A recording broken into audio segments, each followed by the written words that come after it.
Bonsoir, bonjour, c'est Congo News 24. Bande Konanga, comme toujours avant de commencer notre émission, nous disons merci à Dieu, nous disons merci à nos chers abonnés et téléspectateurs qui nous suivent partout dans le monde et en RDC. Bande Konanga, soyez les bienvenus. À la une, débat si Seni Bande Konanga, Bogoyoka décision était pour la prochaine CENI et que le ministère de l'Intérieur. Bokoyoka, oyo peuple bakati. Alors, Bokoyoka le sous bande konangai, oyo confession, les 6 confessions, va décider. Tokoyoka yango, et puis, oyo, SCC 5 babombi, nanga, je suis encore président et par devoir d'État. Ezaya koyinda, et si yindi. Deuxième point, chers téléspectateurs, détournement de millions de dollars par des ex-ministres Bandeko. Il y a infrastructure, il y a finance. Dévoilé par Kabound. Bandeko, ça, sont mon émission, tous à la connecter, alors, beaucoup de la vérité. Alors, Bandeko Nanga, émission na biso bandi boye bisa bande ko nyonso so aza na Facebook aza ligne aza donc bon yebisa bango ete émission na biso bandi et comme temps auto sola masolo ya mboka parce que tango ekoki bande ko po essayer yindi déjà premier point débat si CENI alors bande ko décision zwami peuple a kati peuple a lobi en tout cas et que ne kana ministère de l'Intérieur alors bande ko nanga ça son mon émission et puis bokoyoka aussi confession ba lobi bande ko nanga alors toko banda d'abord na oyo si confession ba lobi et puis tokoya na oyo et o bande ko débat spécial avant de compter na débat tout le monde nous les 6 confessions, décision na bango ya souka. Parce que l'église catholique et protestante, baza komona ki baza ba grandes églises. Mais ils oublient que sur la table, la majorité est à 6 confessions. Bango baza 2. Mais bango bazo ta la qualité na bango en tant qu'église, balingi kozonga simati. Alors, les 6 confessions religieuses, balobi to kondi mate makambo kaka po bango baza comme menacer qu'il faut ezala boy non makambo zaki clair sur la table et puis ba avertir bango parce que bango SCC 5 ba kuma me enregistrer ba makambo ebelo baza oloba alors que ça illégal.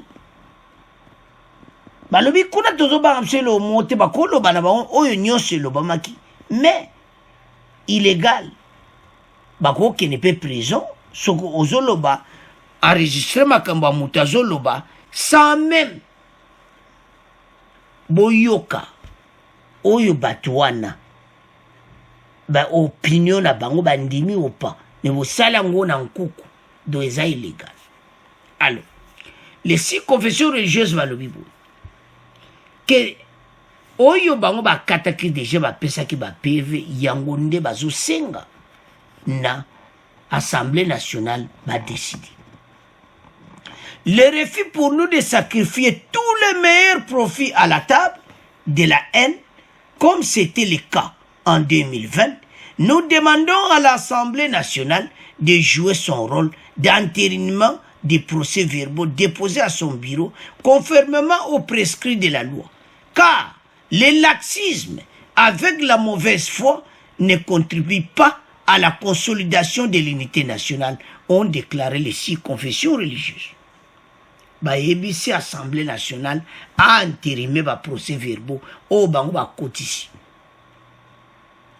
Bandeko, l'église catholique et protestante, bayebi bazo créer. Bayebi oyo bazo sala. Parce que nanga aeko bimisa tout. Mais toujours y a nanga. Ce n'est pas possible.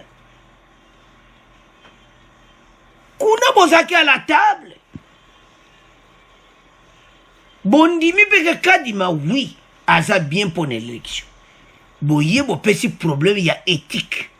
Mais l'éthique en question, oh bango bazo pesa bazo kokati ko justifier yango. C'est ça le problème. Bazo kokati. Alors, yango, les 6 confessions religieuses balobi, l'Assemblée nationale entérimé biso kadima. Sans plus tarder, baktiaye. Alors, yango débat à partir de ma contradiction, débat sur décision. Alors, toyoka débat, bongo, to analysant ensemble, to continuer mission na biso. Manja, on a aussi une réaction pour vous qui nous vient de Lubumbashi dans la province de Haut-Katanga. C'est Patient Kenga, je vous appelle depuis la province de Haut-Katanga, précisément dans la ville de Lubumbashi. La lyre qui prend la désignation du président de la CENI va finir sa course dans le désordre qui va amener le pays dans des situations comme celle de 2016. L'espoir mis par les opposants d'hier à ces mêmes confessions religieuses est la conséquence que subissent aujourd'hui certaines institutions du pays. Dans presque certains pays du monde, ce ne sont pas les confessions religieuses qui choisissent ou qui dictent la vie politique comme c'est le cas dans notre pays. Et ce n'est pas pour la première fois que ces mêmes confessions religieuses se retrouvent pour choisir les dirigeants de la centrale électorale. Et dans presque tous les cas, les résultats ont été toujours décevants. On court derrière le temps. On ne veut pas que les confessions religieuses deviennent le piédestal pour un éventuel glissement qui s'annonce. Et si la loi autorise une autre alternative au cas où le consensus n'est pas trouvé, c'est le bon moment pour sauver le pays dans le chaos. Alain Noman qui nous appelle sur notre standard. On va commencer par cet auditeur qui nous appelle depuis Mbujimaï dans la province du Kassa oriental. Pour vous, Dieudonné Mirimo. C'est Lionel Nathan Kassama, j'appelle depuis Mbujimaï au Kassa oriental. À mon avis, nos représentants qui sont délégués par les différentes confessions religieuses ont montré leurs limites. Suite à ce climat de méfiance, moi je suggère qu'ils soient représentés, si possibilité il y a, que les confessions religieuses, les 8 dans leur ensemble, puissent de nouveau mandater d'autres personnes qui peuvent continuer avec les discussions dans un climat de confiance pour trouver un consensus. Ça sera vraiment un bon résultat parce que ceux-là qui sont là, ils ont démontré leurs limites et ceci ne va pas nous donner l'occasion d'organiser les élections dans les délais. Dieudonné Mirimon. J'ai bien suivi l'intervention de mon frère Kacham à partir de Mbishima. Je souhaite qu'on puisse mandater d'autres personnes de ces confessions religieuses afin de pouvoir définir les délégués des confessions religieuses à la CENI. Mais je voudrais lui rappeler que tout en saluant en passant les co-débatteurs, le professeur Maïndo et Alain Lomanja, que la loi portant organisation et fonctionnement de la commission électorale est claire. La charte aussi elle-même est claire. Chaque confession religieuse a la personne qui l'engage. Donc on ne peut pas se réveiller matin pour dire non, comme tel ne plaît pas à X, on le change pour prendre Y et aller représenter la confession religieuse. Ça ne se passe pas comme ça. Sur le respect des textes, c'est devenu comme congénital. Si nous ne respectons pas nos textes, en tout cas, nous ne pouvons jamais avancer. Et donc, je voudrais rappeler à mon frère Kachama que les textes sont là. Nous devons pousser, aider à tout le monde de respecter et de faire respecter les textes qui régissent et les confessions religieuses et les différentes organisations. Alors, bande konanga, tolandi biso nyonso wana. Ete, o ndenge tozokende, bazo lekisaka batulaire, ba blocage et tout ça. Alors, les textes, bazo respecter ba texte. Bango nyonso, nde bazawana, l'église catholique, l'église protestante, bazo respecter nde ba texte. Parce que ba texte lobby, s'il n'y a pas consensus, toleka na vote, et puis, après wana, ce qui bino tuboyo kanite, l'Assemblée nationale bazwa décision. Yango tina ya débat oyo balobi ke Mbosso azozela nini. Biso nyonso Mbosso comme temps azwa ba décision. Parce que peuple congolais a koki kozela zela ti kan to kozela ti mo colonie mikolo ezokende. Entre temps bato wana nyonso oyo bazotia désordre baza na baagenda caché. Donc comme temps makambo tuba makele esila toyeba dia ke présence seni aza intérim. Et c'est tout. Makambo nyonso na bakoloba ekozala nulle part, ekozala ta na tina te. Bango bazalaki sur la table, makambo nyonso elobamaki. Alors bandeko eza mawa komona comment bato bazomema mboka, bato yo les deux confessions religieuses baza komema makambo oyo ekomi na soni ya mboka. Tozomema mboka wapi?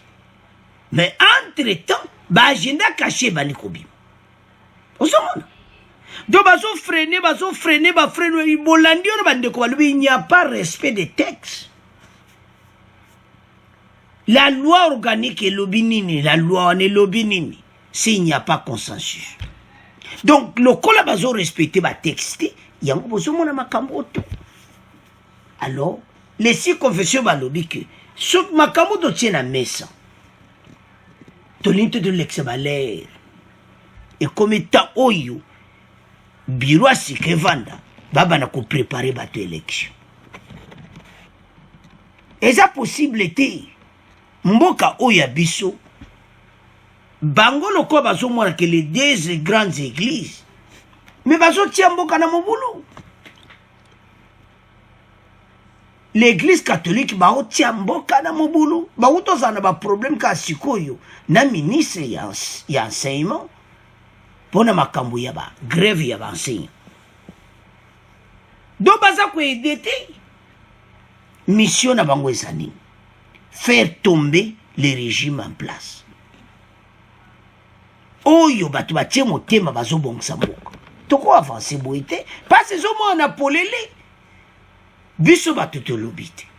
Les six confessions bazaki na bango à la table alobi ke bango baza na problème na président de la République.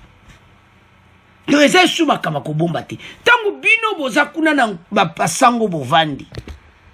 Bokumo na haine et pas mokonzi ya mboka. Raison tozoyeba te. Makambo bozo sala, pourquoi bo sala ki yango te na régime wa liboso? Bo accepta ki nanga facilement, bo tchaka ta désordre de terre. Nanga aleki. Situation de zalango lelo, eza que bango baza na agenda moko caché. Peuple azomona ke komi nango désordre. Peuple amoni ke bako pese sous seni ba dossier oyote. Donc union sacrée ba changer constitution mbala moko makambo ya seni ekomi na ministre de l'intérieur. Yango moni ba ambassadeur ya Russie alobi ke mais comment l'union sacrée baza majorité ba la décision c'est tout. Tant qu'il est de gauche, tant qu'il est de droite. Bamigo qui n'est pas américain. Ambassadeur américain le vita la biso ba kamwana to ala China na ngote biso problème na biso zaki élection salamana 2023.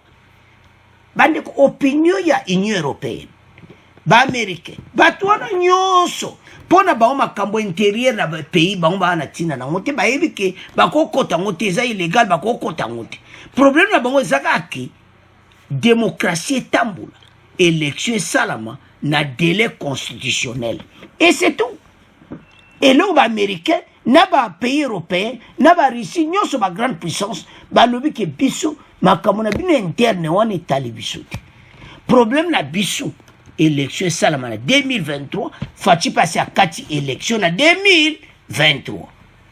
Alors ba ki on a tribune des Nations Unies. Alors ba sango bazo continuer makambo na bango. Peuple azomona tozokende wapi? Bakongole bolamuka. Bolamuka. Alors, tozotiela bino bandeko oyo. Bao bamoni ke, en tout cas tosi tolembi, désordre oyo. Makambo, ekende su na senite, ba voter et comme un ministre de l'Intérieur. Alors, sans plus tarder, toyoka bandeko oyo, bon, to continue mission na biso. Professeur Maindo, on va prendre aussi pour vous cette réaction qui nous vient de Kisangani.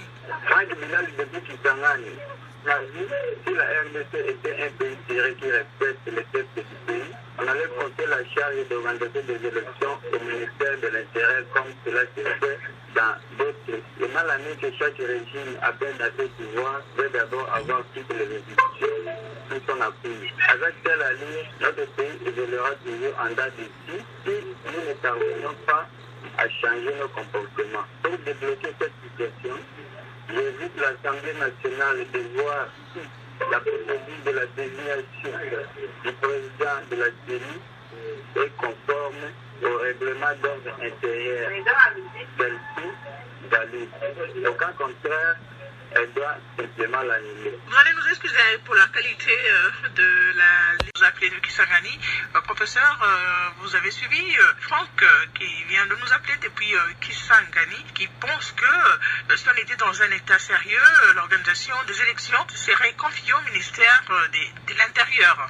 Oui, effectivement, je crois que ça doit être probablement quelqu'un qui a fait sciences politiques ou quoi qui a dit ça. Mais enfin, c'est exactement ce qui se passe dans tous les grands États démocratiques. Quand vous allez aux États-Unis, en France ou en Belgique, tout ça, c'est le ministère de l'Intérieur qui a ça dans ses fonctions régaliennes d'organiser les élections. Il n'y a pas d'institution d'appui à la démocratie pour organiser les élections. Mais cela, c'est une spécificité des pays qu'on dit être des pays en transition ou des pays qui sont post-conflit ou des pays qui veulent aller vers la démocratie, qui sont en train de faire la démocratisation. Parce qu'on se méfie de ceux qui sont au pouvoir puisqu'ils ont tendance à organiser les élections pour les tricher. Alors, ce qui est le cas de notre pays, hein, et quand vous lisez les préambules de notre constitution de 2006, ça rappelle bien ça, les différentes crises qu'on a connues et qui ont entraîné, qui ont comme pour fondement la contestation de la légitimité des institutions et de leurs animateurs. Alors, Bande Konanga, nous avons suivi. Tolandi Bissonyon, son professeur, alors bien au clair. Que comme ça, les Andégois n'ont pas pays développé que le ministère de l'Intérieur monte à cause de l'élection. Parce que où ils ont des autres, tout kende wapi. Parce qu'avec Makambo et Seni, et qu'on a toujours dans le tiraillement. Alors, les partis au pouvoir, où est après 2023, bako joba décision que Makambo nyonso Seni abuo. Puis basango batika bango nye bakipe makambo kote ya batu Bible balongola bango na makambo ya Seni nebite nana bandaki makambo oyo banila yango carrément na gouvernement oyo ezoya ke elongwa na maboko ya basango elongwa na maboko ba confession religieuse makambo ekende wapi na ministre de l'Intérieur. C'est comme ça se passe na ba pays se développer. Oh bandeko et ça passe Pemawa. Parce que l'exabalé de quoi on a touché point. Ouais, qui s'en ce n'est pas possible de qu'on vivre Boïti. Les camots, babanda qui ont des piquants. Ba agenda caché zanakat. Comment mboka na biso so tambola na ba norme moko ya makamoko ya kitokoti, batu bazana makambo na mitema contre même le président de la République, ko kanza makamuka ya mabe, mais makansio bozo zwela yi. Bino botanga ka Bible. Comment vous jouez la présidente de la République makansi mabe? Et ça les sous. Mais bino moyebi Bible basango. Alors, makambo tout bango bazoke nango ezana ba agenda moko ya malamuti. Bande konanga tala to telema. O ezale li soute to la la bapongi. Mboka na biso est avancé. Diable azo sepelati niveau oyo to komi. ezosenga na bakongole balamuka totombola mboka na biso ekende liboso parce que ce n'est pas possible. Oh, tous au monde ils ont changé jour les jours, ils ont kende gauche, ils ont kende droite et que nous ont kende ba agenda et batami. C'est quoi ebimi? Pourquoi tu le bimi? Nanga azamutu ya ECC, Église protestante. Nanga ba lobby nanga yemoko azalaki samedi devant étudiants na université de Kinshasa. Botanga totie wana. Nanga dit je suis encore président et par devoir d'État. Qu'est-ce que cela veut dire? Nazawana. Bozo kokatenga no continuer ma solo. Donc c'est-à-dire basango bazotia désordre, c'est parce que Nanga a continué l'élection en 2023. Nanga proche ya Kabila, Nanga proche ya PPD, Nanga proche ya ECC, pour aza mutu ya ECC, aza candidat ya église protestante. Peut-être vous connaissez, peut-être vous ne connaissez pas. À l'écart na PV où ezaki signé par l'église protestante. Bango basango ba signé PV ya Nanga, ba pesa biso question. Ba répond je m'excuse. Ba congolais. Botuna l'église catholique. Et c'est ba signé qui ba PV ya Nanga. Ba koloba non. Bongo lelo nde ya Kadima, bango ba signé te ba banda batu problème ba congolais bo lamuka. PV ya Nanga, l'église catholique n'avait pas signé ça. Yango to on a ba congolais. Ba catholique ba signé yango te, l'église protestante ba signé ba PV et Kota Nanga président de la CENI. Et c'est une émission. Donc monte peli déjà na plateau. To yalandi bango. Yango tina ba moni ke non o eza poto. Tozo ke na pays wapi, tika ministère de l'Intérieur azwa makamo parce que comme bizarre. L'église catholique bazo se contredire bango moko. La main dans les sacs au baloba ba français baloba. Pourquoi? Parce que bango baloba ko signer PV à Kadimati. Mais ye boye bisa biso na 2018, 5 ans passés. Non pas 5 ans. Donc l'élection où il est kaki. Il y a 2018-2019, est-ce que Basango va signer qui a? Ils n'ont pas signé. Mais pourquoi Nanga la seule va signer qui était? On se a problème Basango va comme Nango. Mais va pas signer à Kadim. Mais c'est la même chose. Vous voyez que signer à Nanga, Nanga président Seni, vous voyez signer à Kadima, Kadima président de la Seni, Mabe Wapi. Bozo me mamboka wapi ba congolais ba lembi makambo à gauche droite. Alors Nanga moni position à Basango, a moni position à ECC ça vite ngamoko na profiter lokola na zu micro. Bande ko bolanda. Il était à l'Ineki.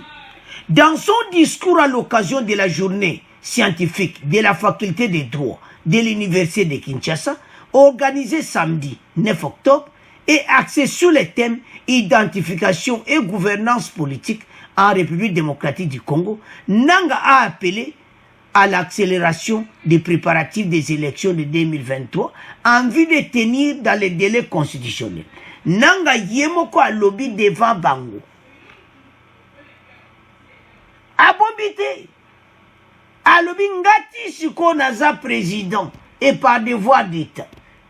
Qu'on Nanga annoncé que près de 2 ans après les négociations censées trouver son remplaçant n'y arrive pas toujours, malgré qu'elle soit inspirée du Saint-Esprit. Ah, Zambé, Nanga. Malgré qu'elle soit inspirée du Saint-Esprit. Bon, Saint-Esprit a présidé. Basango va beaucoup signer, mais ayo va signer qui était Nanga. Alors, comme n'y arrive pas, Nanga dit ceci, que je suis encore président et par devoir d'État. Donc, tant que je suis président par défaut, donc parce que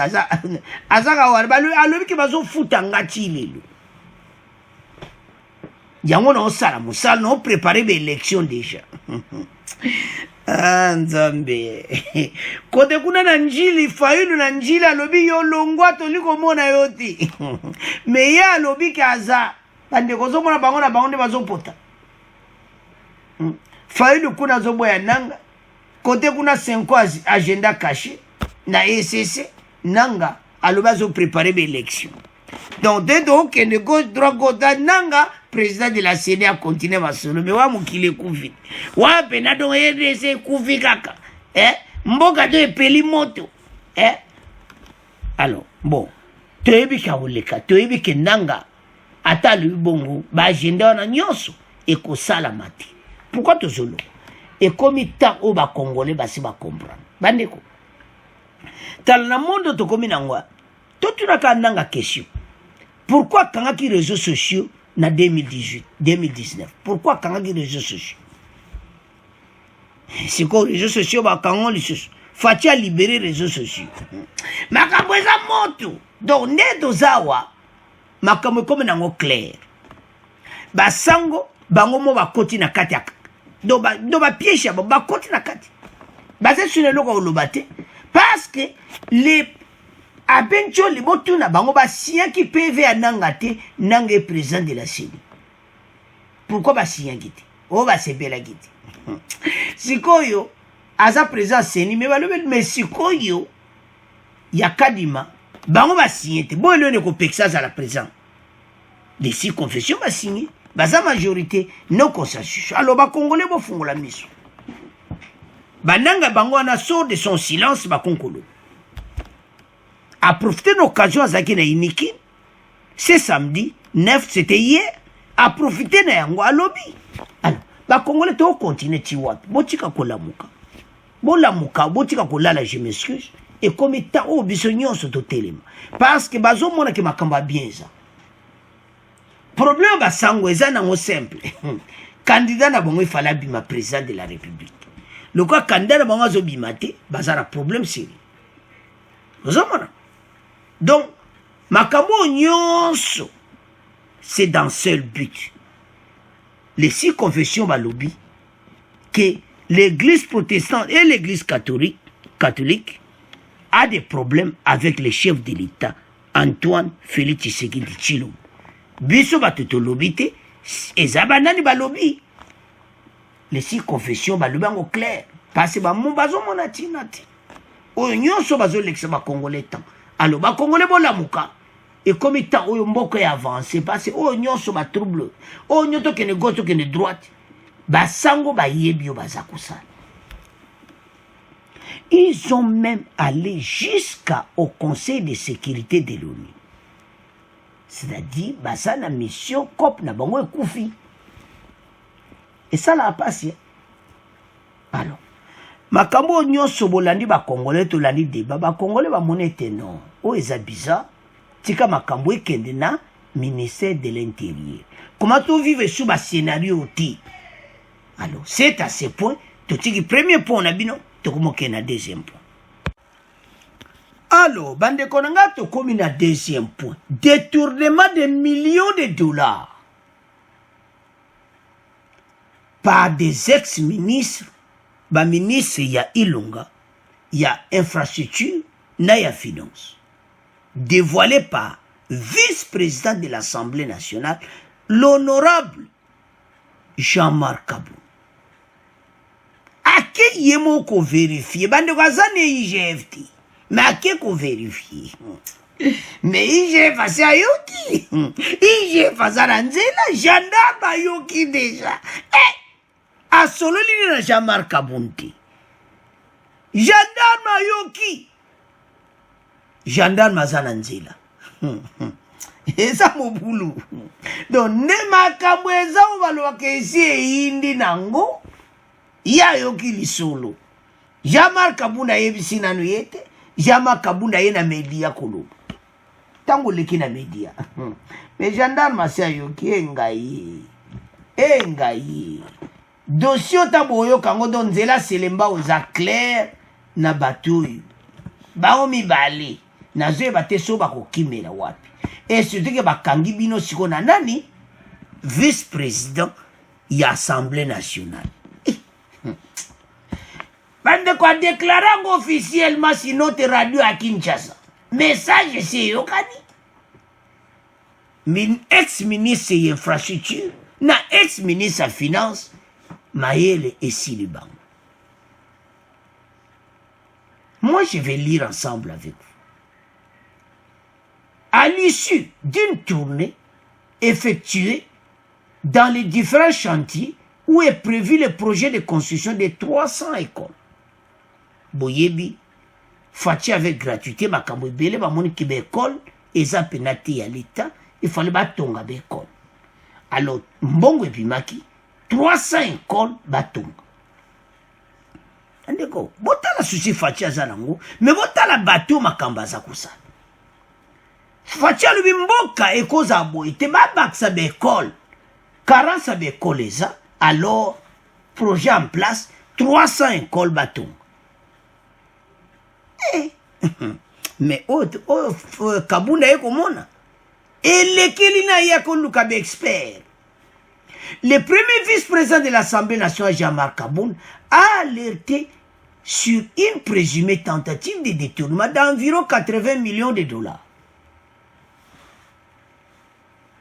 Parce que Tamba au Kangabangonde, et moi, ni clairement, pour le moment, il y a le bien. Donc, tant qu'il y a lobby déjà, beaucoup de kabande konang. A lobby azana douté de détournement, c'est ça. Pourquoi il a dit ça? A tali montant, a tali bécole, a tali déjà projet ample. Et puis, bah, signé, ils ont décaissé.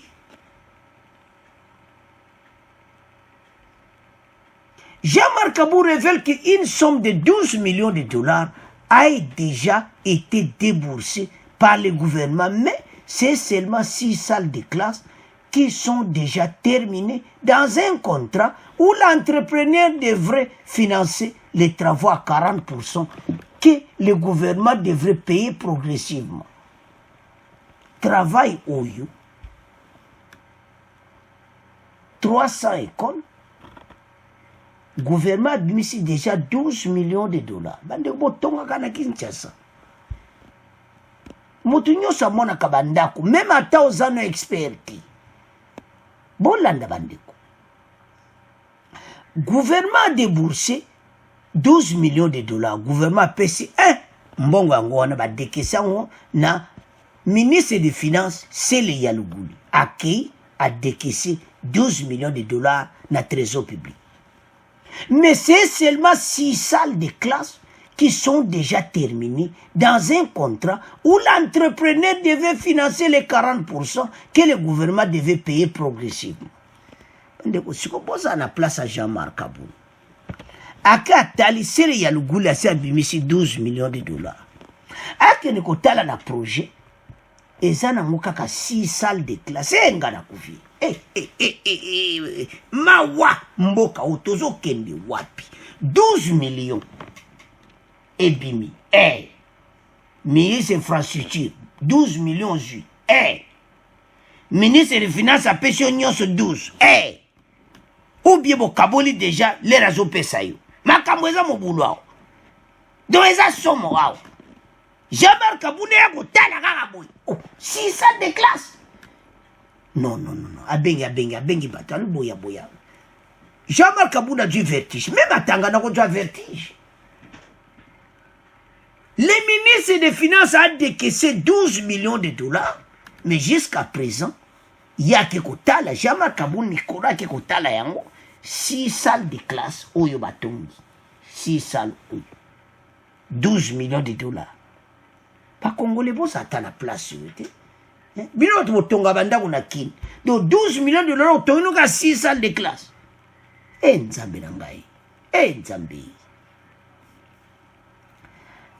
Alors, na projet wana entrepreneur bango ba ko futa 40%. Avance. Et d'ajouter, quand j'ai demandé leurs expertises, tout calcul fait que ces 6 salles de classe avec leurs annexes, 6 salles de classe, na ba annexe, nyonso batongi kote wana nyonso, ne peuvent pas dépasser 170 dollars. D'experts ba batali. Jean-Marc Abound, allô, oui, c'est le vice-président de l'Assemblée nationale. Vous êtes un expert en construction. Oui, je suis un expert. Vous pouvez venir ici. Oui, je suis en route. Alors, les experts sont arrivés. Ils ont contesté, ils ont vérifié les 6 salles de classe et les annexes. Les experts ont pris des calculs, bandi, recherche, ordinateur, bandi, recherche, bandi, kukelango, partout, bandi, meka, tout, meki, tout, si Jean-Marc Abound, voilà la totalité. Donc ça ne peut pas dépasser 170 000 $. Hey! Jean-Marc Abound en colère. L'État congolais va perdre dans ce projet 80 000 $. Donc, Nandenge Zokindi, l'État congolais a perdre 80 millions de $, je m'excuse. 80 millions de $. Botala nanu. Siko, ex-ministre de l'infrastructure Willy, na, ministre de la Finance Sele Yalogouli, Binomi Bali, siko boko yebsa ba Congolais ni. Mais boyebake, gendarme ase ayoki ye ngana ngai, makambo eza mobula. Ase ayoki azara nzela na saki na ye. Ase ayoki information. Bino bozana problème. Wana kaka Jean-Marc Abound asali ba calcula ndenge wana. Bandeko bokoyoka. Tangu yemo nkolo masolo akoya, ekozala 170 000 $. Ekozana se. Parce que alingete un expert en koyo, parce que yasi ayoki. Bandeko. Jean-Marc Abound asoli na alingete dia. Yake na media. Koloba. Makambo eza grave. Alors, c'est le Yalougili, ministre des Finances, ba Congolais, bazo tuna o question. O eza, nango clair au répondre ba Congolais. Vous avez décaissé 12 millions de $, l'année passée. Donc c'est là, il en est, surtout comprendre. Mais Wapi, ba classe au Boussal, 6 salles de classe. Naba annexe, 12 millions de $. Botika bajiko, d'abord, botika osaka na ba Congolais boko. Toza bazobate. Nzambe nangai. Félicitations, vice-président de l'Assemblée nationale. Mboko to lingeza la boui. Ezate kaka lingeta sala ka musala yiboko. Congolais lamuka place nyonso moni mayuya ya koloba na media.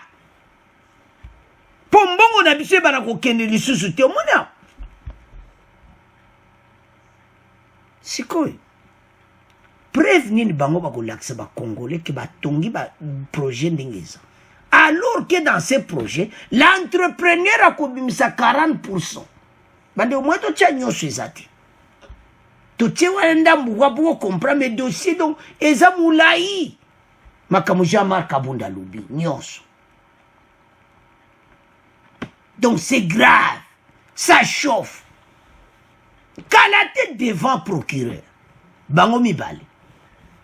Dans ce dossier, Jean-Marc Abound indexe l'ancien ministre des Infrastructures, ministre Willy Ngopos, et l'ancien ministre des Finances, Sele Yalagouli.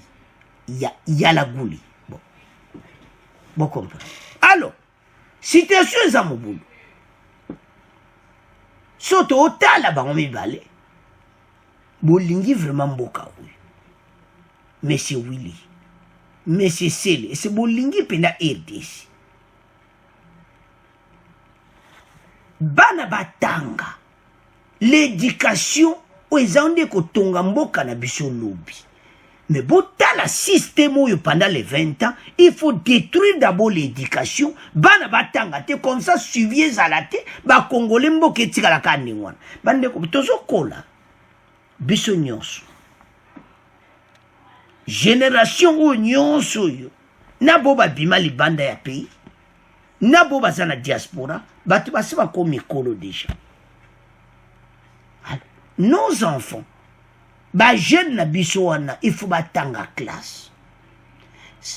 ba jeune congolais système ezaki ya koélimine bango batanga classe te fatia ye na système batonga 300 écoles pour gratuité avancer bien bango balobi biso ekosalama ndenge wana te babandi kobenda bala Jean-Marc Kabunda lui mpe atiki masolo te yango alobi clairement que a indexé ministre infrastructure na ministre des finances. Le col a indexé bango, c'est-à-dire bango baza ba responsable. Ah, c'est le même sele ya luguli akutaki ba carte de visa crédit na maboko ba ministre. Mais atikala kolobati a annulé yango. Jusqu'à ce que Nicolas Kazadi a annulé ma carte de crédit. Mais si le Yalougul était là, en poste, ministre des Finances, mais il n'a pas annulé toutes les cartes. Baza ko utiliser ngo bazo saboter mbongo mboka. Bazo ko utiliser ne balingi. Mais yazara ki on seri Yalougul annulé yango te jusqu'à ce que Nicolas Kazadi quoi annulé yango. Ce que je l'accepte pas ba congolais nous. Que ministre des Finances c'est le Yalougul. On n'a pas ça mboko te. Olingi mboke bonga te. Biso batuto lobi te. Et ça clairement ba acte où est ça là. 300 écoles batonga. Ministre des Finances a décaissé 12 millions de dollars. Jean-Marc Kabunda Kende a kokuta ka 6 classes na ba next. Apenga ba expert ba ibisie école le 170 000 dollars. Bongo sikoi. C'est 11 millions de dollars. Et ça, wapi. 11 millions, sauf 12 millions, au soustrait 170 000. Donc 11 millions et quelques. Et ça, wapi.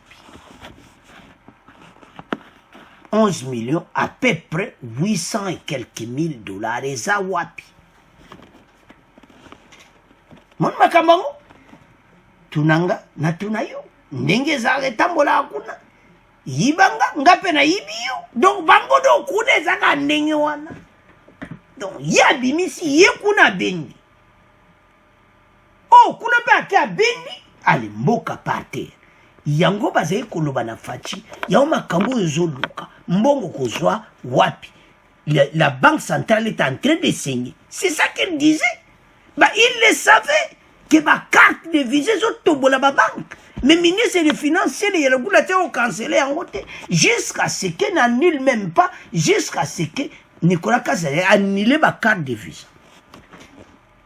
Bande ko botale pa mboke zokende. Ba Congolais bo lamuka.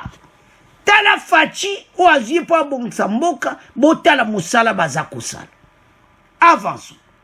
Nous sommes quel pays où chaque projet bande ko botanga. On lit ensemble. Hein? Nous sommes quel pays où chaque projet fait perdre des millions de dollars?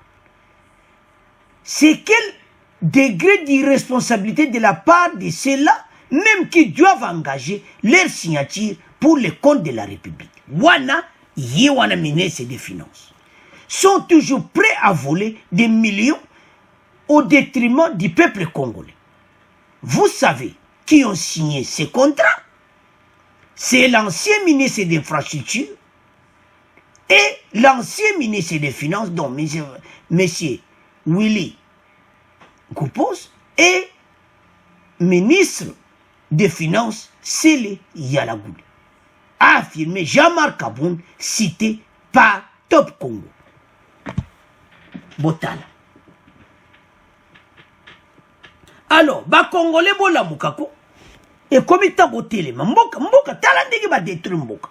Tala makambino moko 300 écoles, mbongo ebungi. Jean-Marc Kabunda okutaka 6 salles de classe, mbongo ezawa. Abiso ça un problème. Le col est bimibo.